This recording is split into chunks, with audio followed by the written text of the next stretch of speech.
할렐루야. 오늘도 예배에 나오신 성도님들을 모두 환영하고 축복합니다. 마스크를 벗겠습니다. 오늘은 이스라엘을 넘어서 니느웨까지라는 제목으로 이 시간을 말씀을 나눠보고자 합니다. 말씀에 들어가기에 앞서서 질문을 한 가지 드리고자 합니다. 여러분은 어떤 사람이 하나님의 은혜를 받는다고 생각하십니까? 그리스도인들만 은혜를 받는 것일까요? 아닙니다. 이 세상을 살아가고 있는 모든 사람, 그리스도인, 비그리스도인 할 것 없이 누구에게나 주어지는 것입니다. 하나님의 은혜는 예수님을 통해 이미 우리에게 주어진 것이기 때문입니다. 누구라도 예수님을 믿으면 그 은혜를 경험할 수 있습니다. 이것을 기억하며 오늘 말씀에 집중하는 시간이 되시길 바랍니다. 우리는 요나서 말씀을 통해서 니느웨라는 지명을 들어보았을 것입니다. 그런데 니느웨가 어디인지 알고 계십니까? 니느웨는 메소포타미아 문명의 티그리스 강 동쪽에 위치한 고대 도시를 이야기합니다. 조금 더 쉽게 설명하자면 바그다드라는 도시에서 북쪽으로 350km 정도 떨어진 오늘날 이라크의 한 도시를 이야기합니다. 요나서의 배경이 되는 니느웨는 이스라엘의 적국이었던 아수르 제국의 수도였습니다. 얼마나 큰 성이었는지 성경에서는 니느웨는 사흘 동안 걸을 만큼 하나님 앞에 큰 성읍이더라 라고 설명하고 있습니다. 이렇게 큰 성읍이자 적국의 하나님을 요나를 보내신 것입니다. 그것도 복음을 전하게 하기 위해서 말이죠. 그런데 적국인 이곳에서 요나가 열심히 복음을 전하였을까요? 아닙니다. 사흘을 걸어야 할 정도의 큰 성에서 고작 하루 동안만 복음을 전합니다. 그것도 복음에는 하나님이라는 말이 없이 40일만 지나면 니느웨가 무너진다라는 말만 반복하면서 말이죠. 요나는 왜 그랬던 것일까요? 그건 1절 말씀을 통해 알 수 있습니다. 제가 새 번역으로 읽어드리겠습니다. 요나는 이 일이 매우 못마땅하여 화가 났다라고 쓰여 있습니다. 요나는 하나님께서 니느웨 성을 멸망시키지 않으신 것이 못마땅했습니다. 그래서 하나님의 명령을 지키는 척 신용만 했던 것입니다.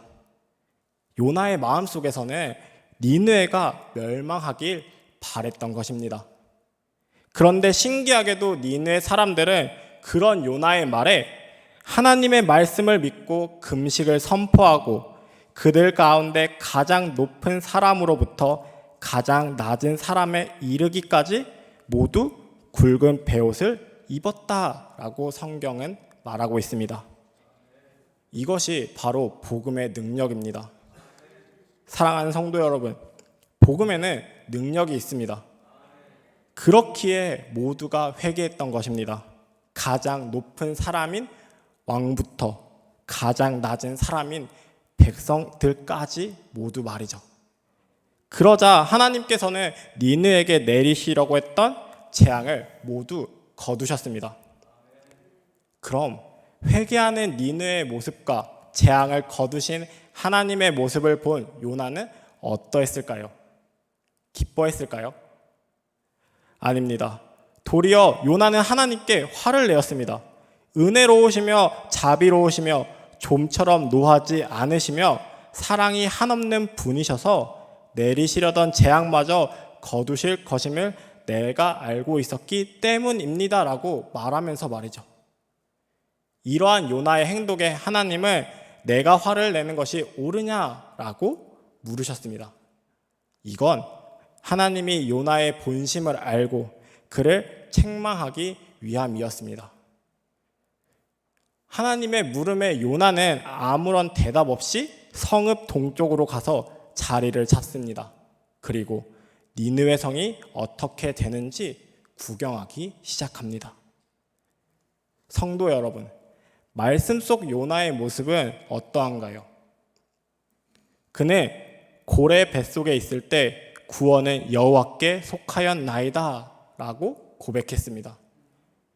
그러나 무토로 나와선 다시 하나님께 화를 내고 짜증을 내며 투덜거립니다.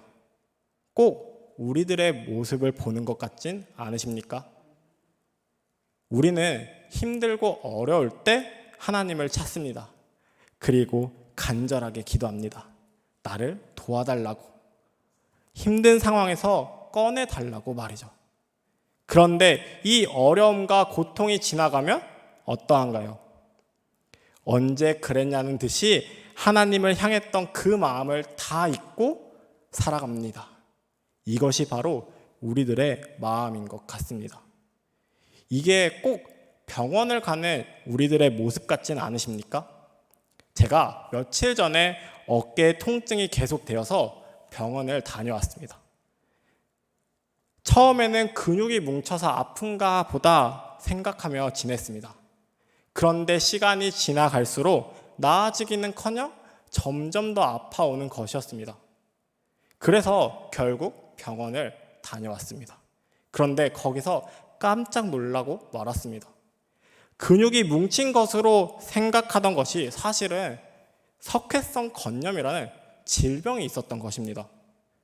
주사치료나 물리치료를 해야 한다고 말씀하셨지만 그날은 시간이 되지 않아서 약만 처방을 받고 돌아오게 되었습니다.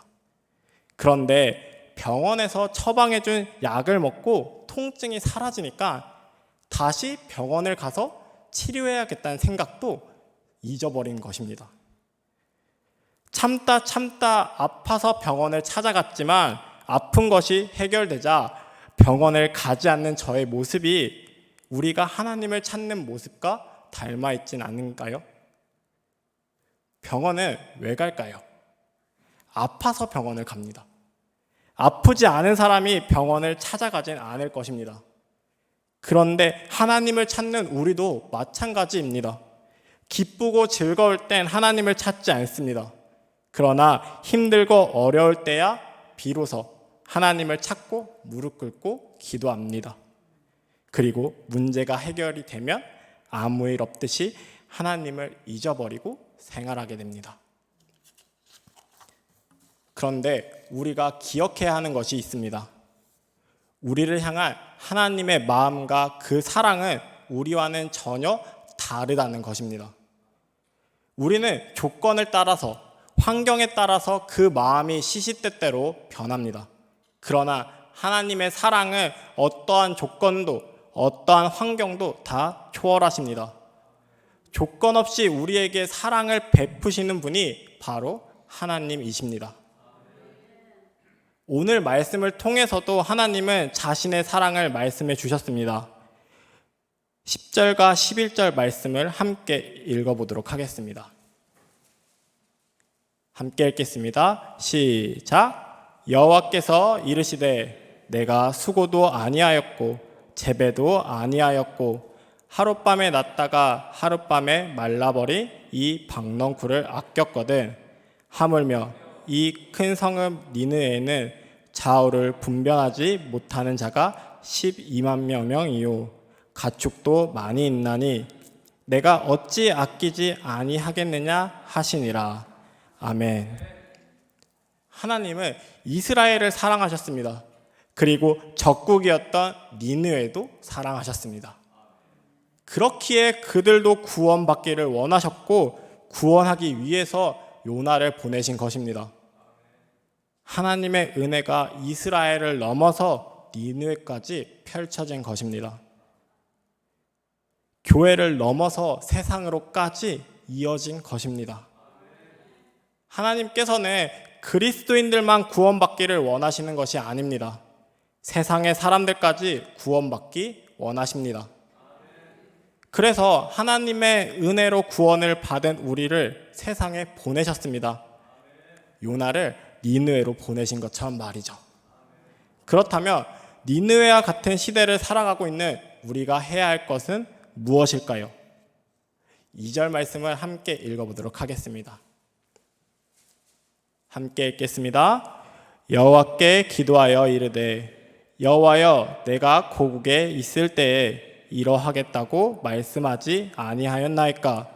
그러므로 내가 빨리 다시스로 도망하였사오니 주께서는 은혜로우시며 자비로우시며 노하기를 더디하시며 인애가 크시사 뜻을 돌이켜 재앙을 내리지 아니하시는 하나님이신 줄을 내가 알았음이니이다. 아멘. 우리는 먼저 원수를 사랑하고 용서할 수 있어야 합니다. 원수를 사랑한다는 것은 쉬운 일일까요? 아닙니다. 어려운 일입니다. 여기에 계신 여러분들도 싫어하는 사람들이 있으실 것입니다. 예를 들어서 나와 다투었던 사람, 아니면 비방하고 수군거렸던 사람 등 다양한 이유로 싫어하는 사람들이 계실 것입니다. 그런데 하나님의 사랑을 한번 생각해 보길 바랍니다. 하나님의 사랑은 어떠한 사랑이죠? 바로 조건 없는 사랑입니다. 어떤 조건이나 환경을 보고 사랑하는 것이 아니라 우리이기 때문에 사랑하시는 것입니다. 누가복음 6장 27절에서 28절 말씀을 보면 그러나 너희 듣는 자에게 내가 이르노니 너희 원수를 사랑하며 너희를 미워하는 자를 선대하며 너희를 저주하는 자를 위하여 축복하며 너희를 모욕하는 자를 위하여 기도하라고 쓰여 있습니다.